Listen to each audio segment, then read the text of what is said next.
Hey everyone, welcome back to another Diablo 3 video. In this video, I am going to discuss a wizard Tal-Rasha build that pretty much does it all.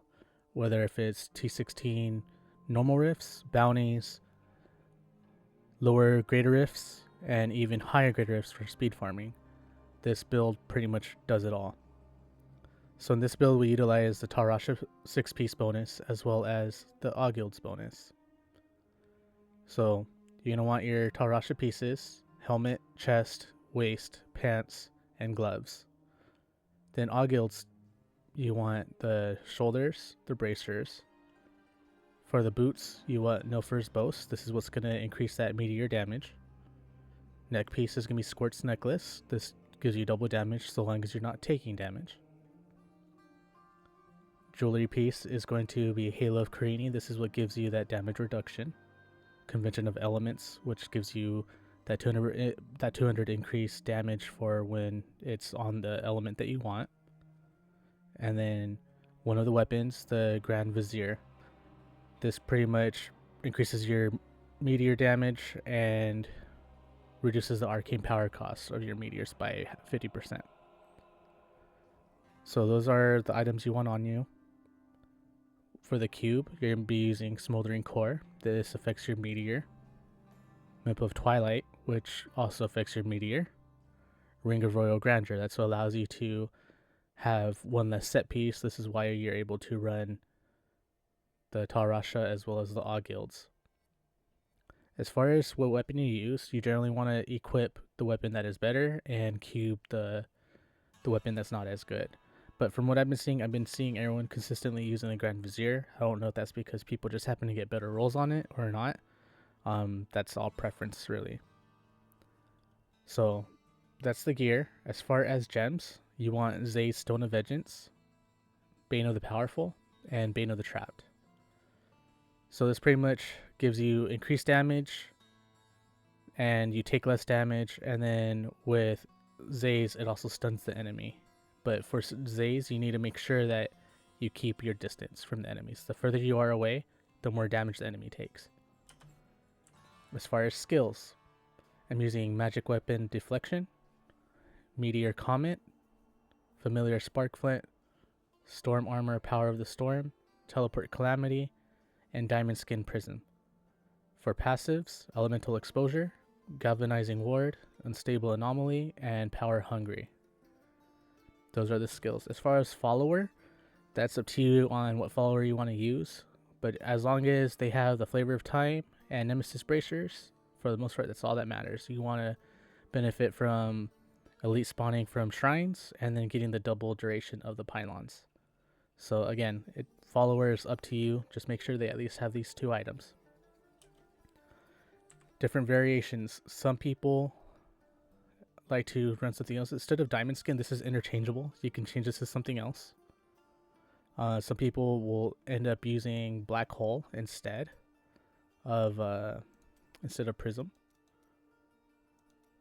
So for Black Hole, you could either go like with Spell Steal, they do less damage, you do more damage. You can do Absolute Zero, where all your cold damage does increased damage. It's completely up to you. Now, as far as gear stats, you're going to want crit area damage for the most part. And if you can, and then obviously you're going to want, depending on what you're running. So for this build is a cold build, so it's running off Comet. So you're going to want the cold damage. So crit area damage, cold damage.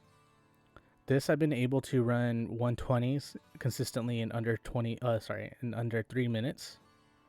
So that just shows the potential of this build. There's also variations of people using the arcane build to push higher. And for that, all you literally change is Star Pack instead of Comet. And then you'll have arcane instead of cold. And then you'll change, instead of Diamond Skin, it would be Frost Nova, Frozen Mist. But that's for a different build. But other than that, everything stays the same. So if you want to stay the cold build, just copy this exactly. And you could also change the Diamond Skin to Black Hole if you prefer. It's up to you. If you want to do the Arcane build with Star Pack, you just change the comet to Star Pact. You change this last skill to Frost Nova Frozen Mist. So those are the different variations that you can use. And then if you do switch to Arcane, just make sure you roll Arcane on your stuff. Other than that, everything else stays the exact same. And yeah, that's the build for the easy farming T16 bounties, rifts, and GR 90 plus rifts under 3 minutes consistently. So if you click this video just for the build, you can go ahead and click out now. After this, I'm going to just do some gameplay with normal rifts and then a greater rift.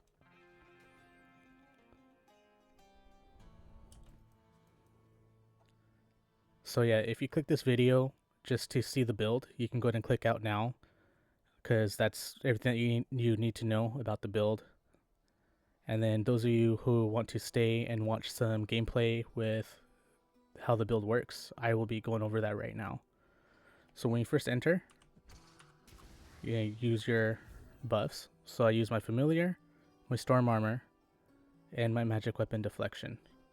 Diamond skin is going to be the one thing that I'll spam when it's on cooldown.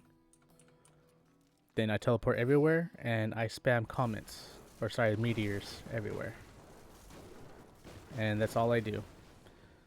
Similar to my Demon Hunter video, if you are capable of setting up macros on your keyboard or even doing the numlock trick, you can numlock your diamond skin to have it press the whole time, so you don't have to keep on pressing it yourself. That's all up to you. It's very minor. You don't really need to do that. But yeah, if you're doing normal rifts and bounties, you just set it up. Once the bar goes down, you reapply it.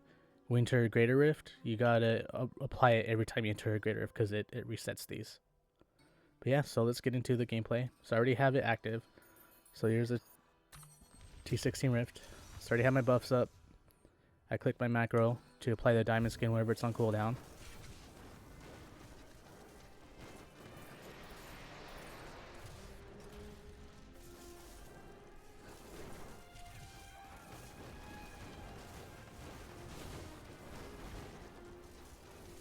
So all you have to do the whole time is just throw meteors and teleport.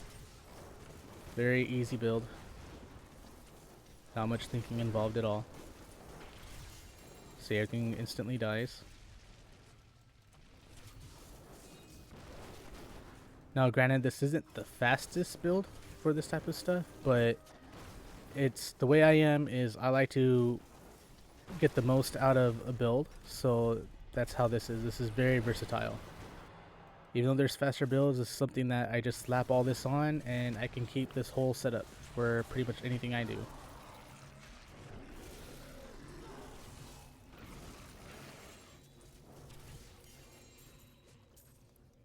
My pet doesn't want to pick up these DBs.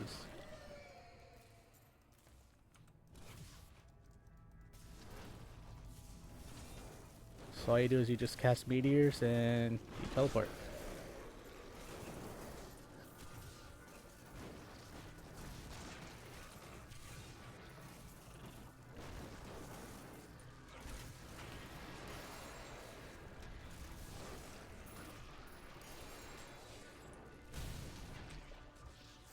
Elite spawned because of the Nemesis bracers. Immediately dead.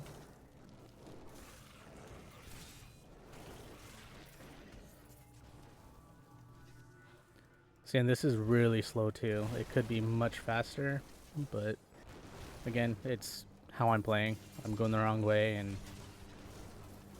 some of these maps aren't the best, but it's very effortless.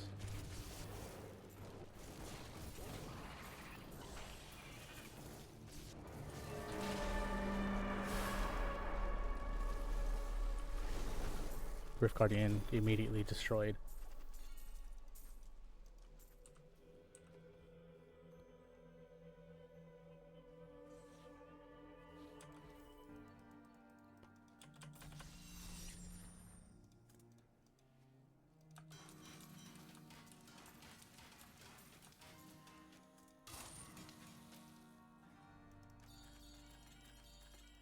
Normally I would cut the video, but just for example, I want to show that I don't change anything with this build.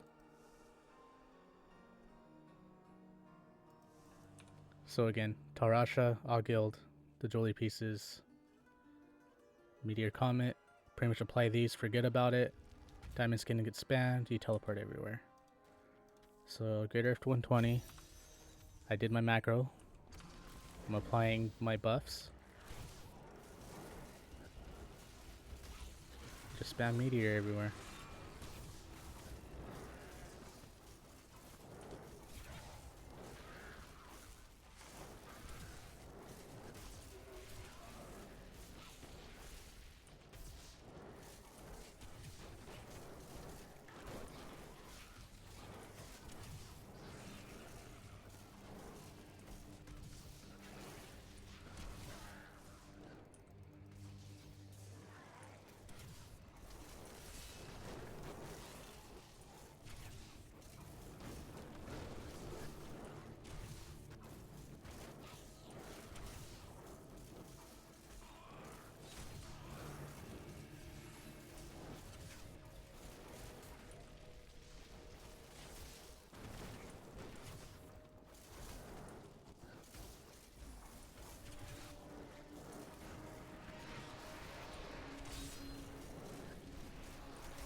No luck on these maps.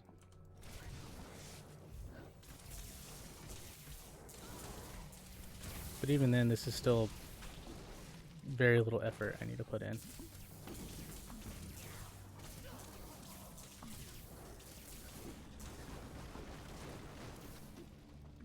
It'd help if I stopped going the wrong way.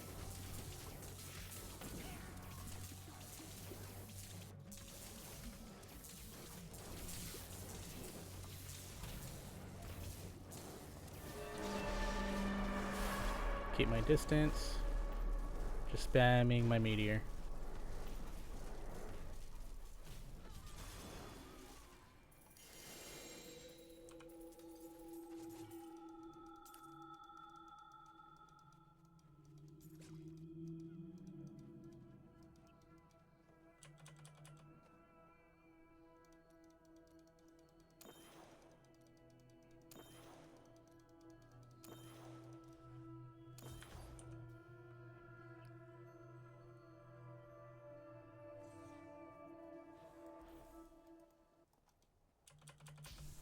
There you go. Able to do T16 rifts. Did a Great Rift 120. It wasn't the best. That was actually like really slow for a run, and generally it's faster than that. But my point being, I didn't have to change anything with this build. I left it alone. So if you're like me, you want to just be able to have one set build that pretty much does it all, this is the build. But yeah, if you found this video helpful, then please consider liking and subscribing, and I'll catch you in the next one.